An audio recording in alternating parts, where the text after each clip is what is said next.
Së pari, arsimtari. Ne do vendosim arsimtari në pjedestalin që meriton në mënyrë që ai të përmbush misionin e tij. Arsimtari, mësuesi nuk është vetëm profesionist, është misionar. Është misionar. Në këtë kontekst, ne do shkojmë drejt dyfishimit rrogave të mësuesit, drejt modernizimit të sistemit shkollor me teknologjitë më të mira, më të larta, digitalizimit të plot të tij, drejt standardeve të cilat bëjnë që mësuesit të kenë nivelin përkatës arsimor dhe ata që janë largue për arsye politike dhe arsye tjera të rikthehen dhe t'i përkushtojnë pasionin e tyre nxënësve, drejt modernizimit të plot të infrastrukturës shkollore.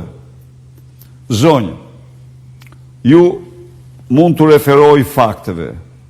Në vitet 2006-2013, në testin e PISA-s, cilësia në arsimin shqiptar ndonë se nuk ishte atje ku duhej, por pati rritje vertikale.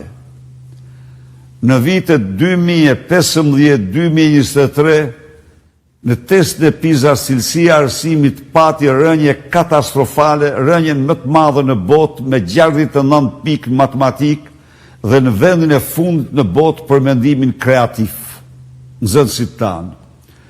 Kjo gjendje do ndryshojë me shpejtësi, por gjykoj se parazithash duhet të filloj nga mësuesi. Natyrisht, infrastruktura do bëjë të mundur të mos ketë më shkolla me turne, mos ketë klasa me 40 nxënës dhe shumë ndërhyrje të tjera.